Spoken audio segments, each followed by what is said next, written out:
आज की देशना शुरू करने से सर्वप्रथम मैं महाकारुणिक तथागत सम्यक संबुद्ध को वंदन करती हूँ।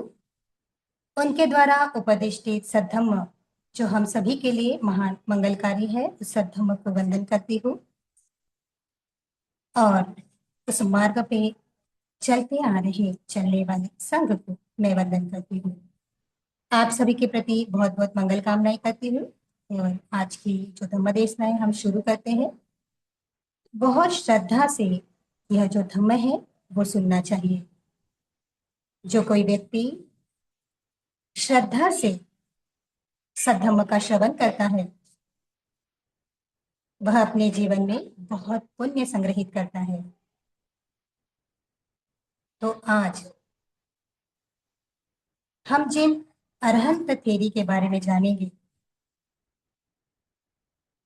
वह है सिंगाल माता, जो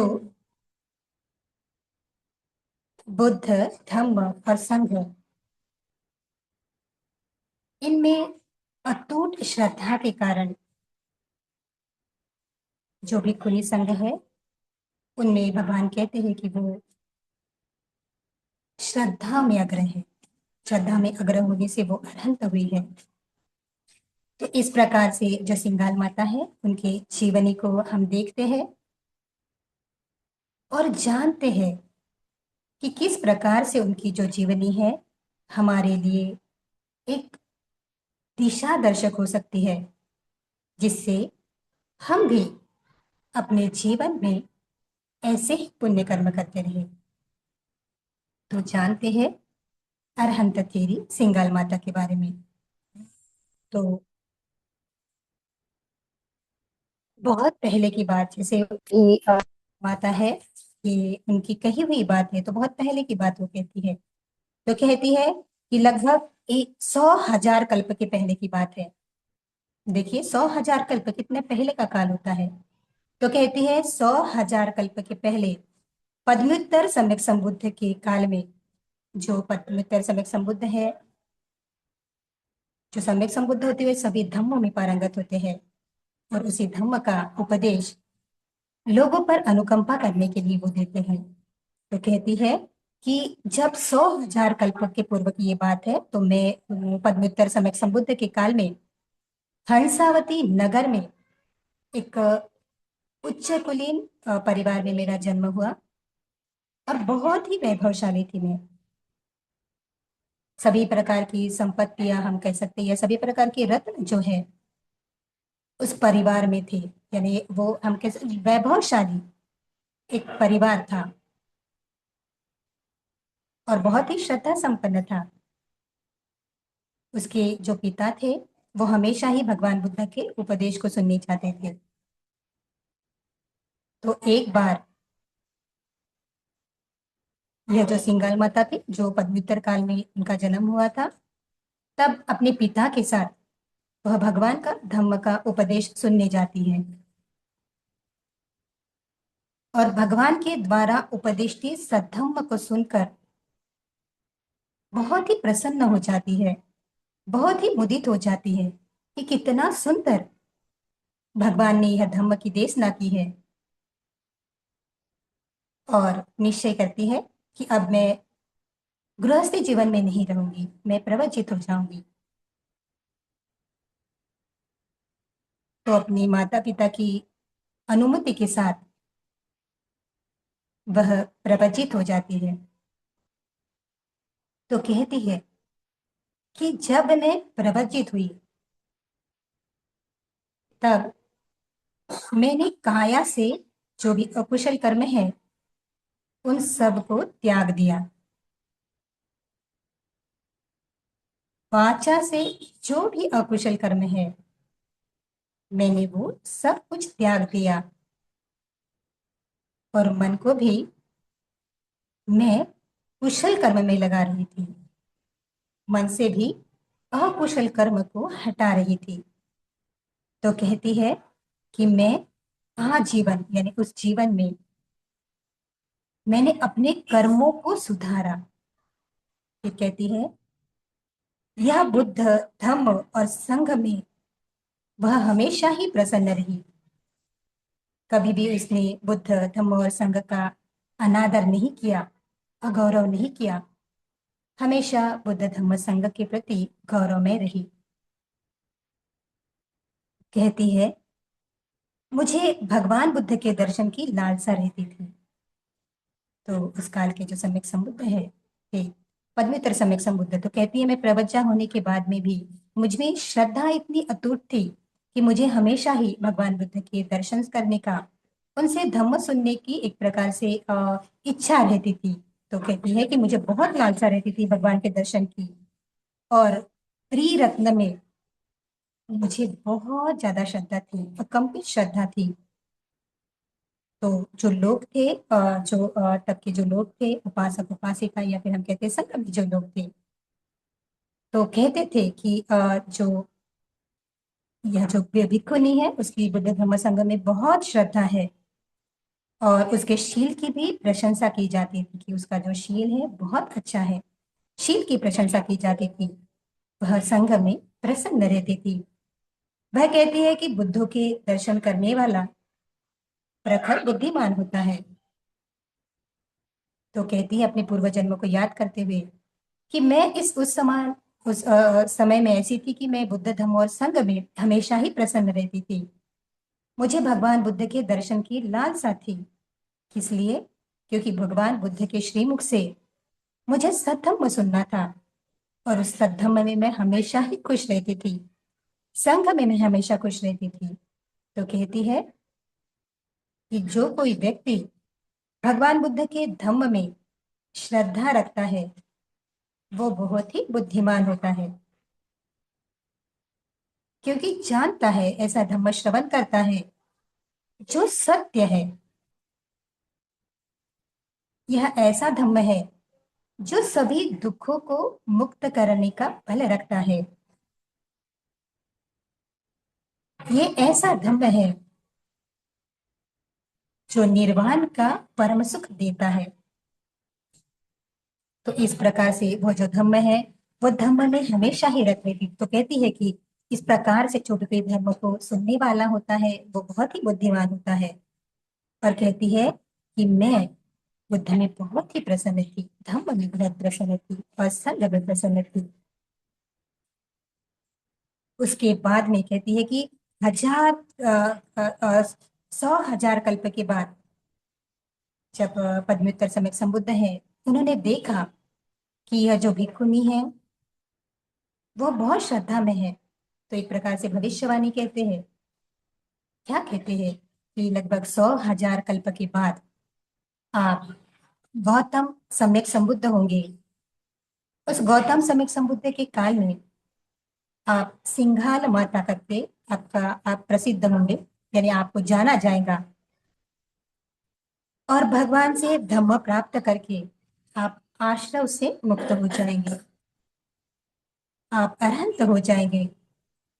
और श्रद्धा से जो प्रवजित होते हैं, श्रद्धा से जो ज्ञान प्राप्त होते हैं, उनमें आप अग्र कहलाए जाएंगे, आप अग्रश्राविका होंगे। इस प्रकार से जो पद्मेतर सम्यक संबुद्ध है, इस प्रकार से उसके बारे में कहते हैं। तो यह सब सुनकर वो इतनी प्रसन्न हो जाती है, इतनी मुदित हो जाती है। तो कहती है कि मुझे वो सुनकर बहुत अच्छा लगा कि मैं सम्यक संबुद्ध के काल में मैं जन्म लेने वाली हूँ और श्रद्धा में अग्र बनने वाली हूँ। तो कहती है कि यह जो मुदित है, यह जो वचन है, वह सुनकर मैं बहुत प्रसन्न हुई, और अपने जीवन भर में मैंने मेत्ता चित्त से ही रही। तो कहती है कि इसी मुदिता में, इसी प्रसन्नता में, इसी मैत्री में मैं जीवन भर, उस भिक्षुनी काल का जो जीवन है, उस जीवन भर में इसी प्रकार से विहार करती रही। तो कहती है कि अपने जीवन में मैंने आर्य आश्रमिक मार्ग पर का पालन किया।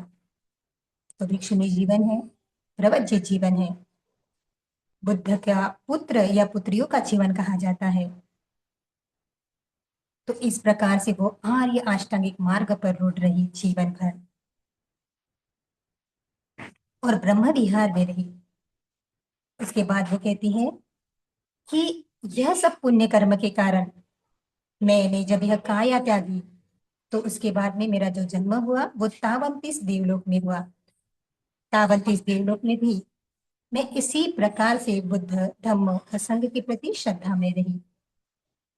तो कहती है इसी प्रकार से मैंने पुण्य कर्म करती रही और मुझे उसका फल भी मिला।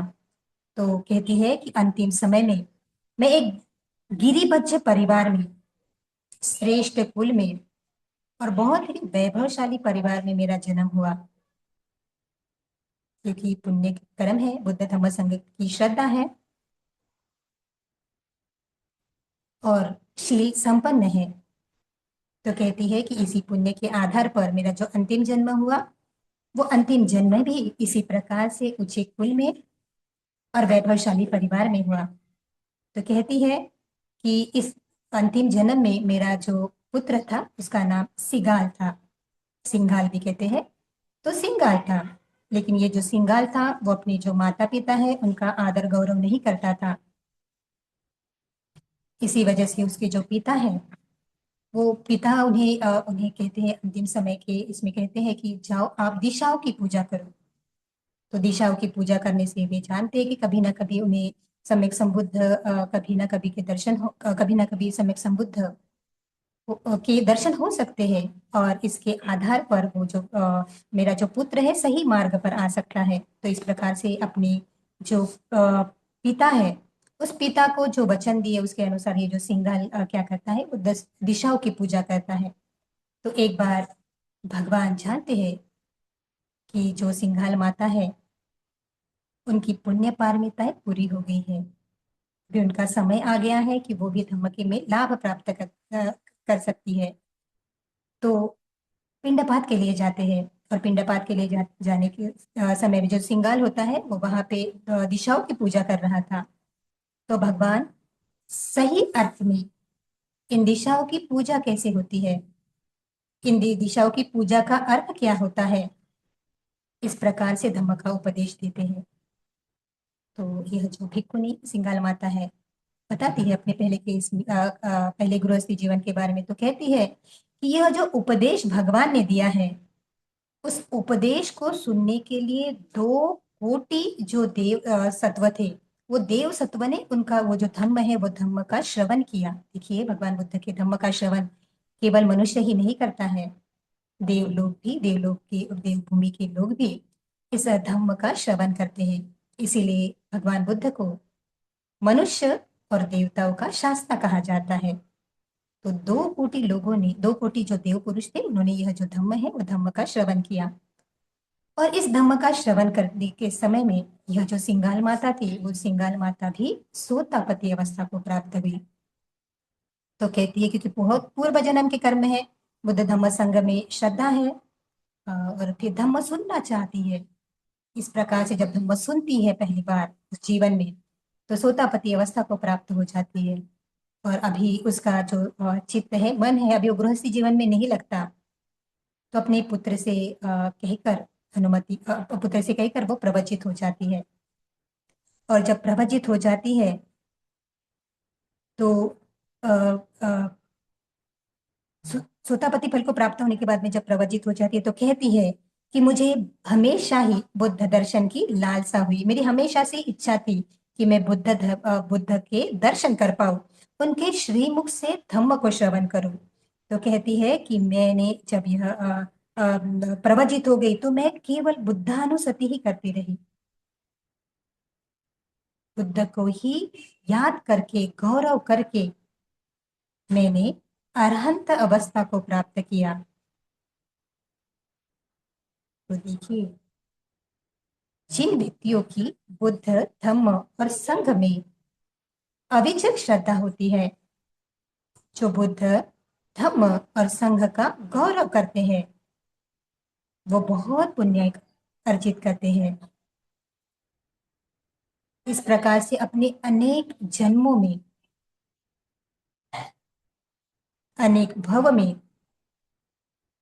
उन्होंने बुद्ध धम्म और संघ के प्रति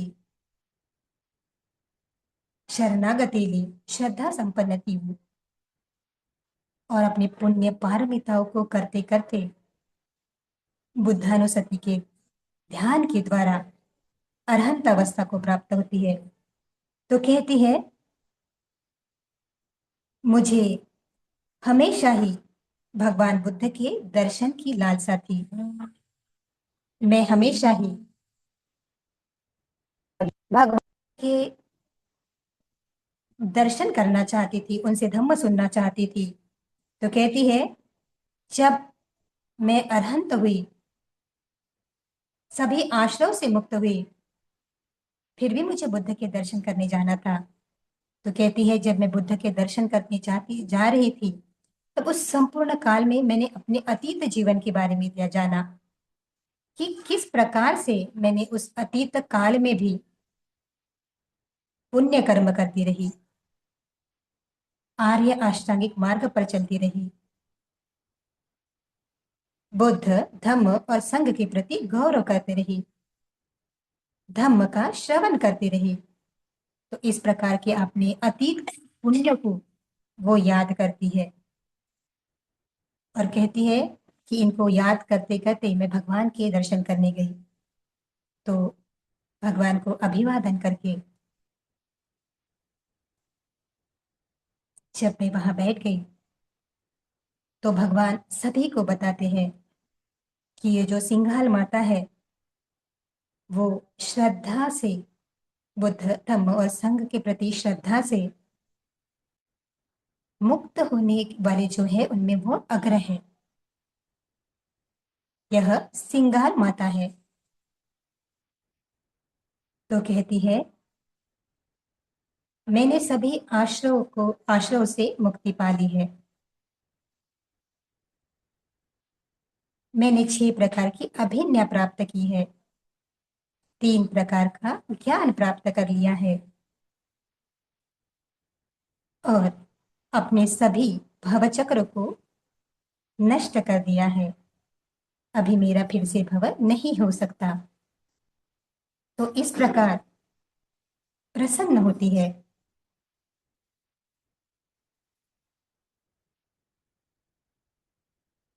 तो ऐसी थी अरहंत थेरी सिंगाल माता की जीवनी। हम सभी के लिए बहुत ही प्रेरणादायक। बहुत सारे लोग होते हैं, उनकी श्रद्धा नाना प्रकार में होती है। वो ये नहीं जानते कि क्या वो श्रद्धा उन्हें मुक्ति की ओर लेके जाएंगी भी या नहीं। तो इस प्रकार से अपने जीवन में अविद्या से ग्रस्त होके नाना प्रकार की जो श्रद्धा स्थल है, उस श्रद्धा स्थल को ग्रहण करते हैं।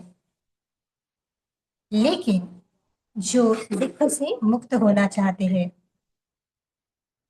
जो चाहते हैं कि मैं ये जो भवचक्र है, इस भवचक्र को समाप्त करने वाला बनूं, तो वो व्यक्ति हमेशा ही बुद्ध धम्म और संघ में शरण प्राप्त करता है, शरण लेता है और हमेशा ही श्रद्धा संपन्न बना रहता है। भगवान के प्रति, उनके धम्म के प्रति और संघ के प्रति गौरव करता है, क्योंकि जानता है ये 3 रत्न ही इस संपूर्ण संसार में सर्वश्रेष्ठ रत्न है। यह वह रत्न है जो उसे दुख मुक्ति की ओर लेके जाएगा। यह वह रत्न है जो इस संसार का सबसे बड़ा सुख, जिसे कहा जाता है निब्बान, उस निब्बान की प्राप्ति में यह 3 रत्न ही सहायक होते हैं। तो इसी वजह से हमारी जो श्रद्धा स्थान है, जो श्रद्धा है, वो सत्य के प्रति ही होना चाहिए। इन 3 रत्नों के प्रति होना चाहिए, किसी अंधश्रद्धा की वजह से नहीं, क्योंकि ये 3 रत्न ही हमें दुख मुक्ति का मार्ग बताते हैं। फिर हमें इस अरहंत थेरी के जीवनी से सीख मिलती है कि कितना भी सुखी परिवार हो या फिर कितना भी वैभवशाली हो, लेकिन फिर भी वो अंतिम सुख नहीं हो सकता। अंतिम सुख तो केवल निर्वाण ही है। इसी वजह से जो भौतिक सुख है, उस भौतिक सुख को हमें यह समझ के जानना चाहिए कि ये हमारे जीवन के लिए महत्वपूर्ण है, लेकिन इसे ही सर्वश्रेष्ठ मानना हमें दुख की ओर लेके जाएगा। इसी वजह से जो सही धन है, सही संपत्ति है, वो हमें पहचाननी चाहिए। तो जो आराध्य थेरी सिंगाल माता है, उनके जीवनी से हमें समझ में आता है कि पुत्र भी हो जो होता है वो भी दुख का कारण बन सकता है, लेकिन धम्म कभी भी दुख का कारण नहीं बन सकता। वो तो केवल दुख मुक्ति का ही कारण बनता है, दुख मुक्ति के लिए ही सहायक होता है। आज भी बहुत सारे लोग अपने परिवार के प्रेम के प्रति, प्रेम तो होना चाहिए, गृहस्थ जीवन है, लेकिन फिर भी अपनी मुक्ति के लिए हमेशा ही प्रयास रहना चाहिए। इसीलिए गृहस्थ होने के बावजूद भी शील संपन्न होना बहुत जरूरी है। अगर कोई व्यक्ति, चाहे वो गृहस्थ हो, चाहे वो गृहत्यागी हो, अगर अपने शीलों का पालन ठीक ढंग से नहीं करता है, तो वो अपने लिए भव ही बढ़ाता है। इसी वजह से जो गृहस्थी लोग हैं, उन्होंने कम से कम 5 शीलों का पालन करना ही चाहिए और समय समय पर 8 शीलों को ग्रहण करना चाहिए। और जो शील है या विनय है, तो प्रवत जीवन के लिए अनिवार्य ही है। तो यही मुक्ति की आधार बनता है, मुक्ति के लिए सहायक होता है। इसी वजह से हमारे शीलों का भी हमें बहुत अच्छे से पालन करना चाहिए। फिर हम समझ सकते हैं कि जो पुण्य है वो हमें निरंतर निरंतर करना चाहिए। कोई व्यक्ति अगर कहता है कि मैंने अभी पुण्य कर्म किया और मुझे उसका फल अभी मिला, तो ये जीवनी से हमें समझ में आना चाहिए कि 100,000 कल्प के पहले जो पुण्य उसने शुरू किए थे, कि उन्हें अगर अगर भिक्षुनी बनना है श्रद्धा संपन्न में, तब से लेकर 100,000 कल्प तक वह अपने पुण्य पारमिताओं को पूरी करती रही, अपने शीलों को संवर्धित करते रही, अपने आर्य अष्टांगिक मार्गों को पुष्ट करती रही। तो समझना चाहिए, हम जो भी पुण्य कर्म करते हैं वो हमें अभी, अगर हम उसका करते कि अभी अभी हमें उसका फल मिलेगा, तो ये तो नहीं हो सकता, हर बार तो संभव नहीं है। लेकिन इसका अर्थ यह भी नहीं है कि पुण्य कर्म को छोड़ना चाहिए। थोड़े थोड़े पुण्य कर्म संचय करके ही जब हमारी पारमिताओं पूर्ण हो जाती है और हमारा जो चित्त है वो राग, द्वेष और मोह से मुक्त हो जाता है, तभी हम दुख से मुक्त हो सकते हैं। तभी हमें परम सुख निब्बान की प्राप्ति हो सकती है। क्योंकि पता नहीं अभी तक कितने जन्मों में हम इसी प्रकार से अविद्या में होने के कारण अकुशल कर्म करते रहे, काया से, वाचा से और मन से। और अकुशल कर्म के कारण ही हम अपने भव बढ़ाते रहे, हमारे अधोगति के भव बढ़ाते रहे। तो जब तक हमारा जो चित्त है कुशल मार्ग की ओर नहीं जाएगा, तब तक सही अर्थ में हम अपने पुण्य पारमिताओं के पूर्ण करने वाले नहीं बन सकते।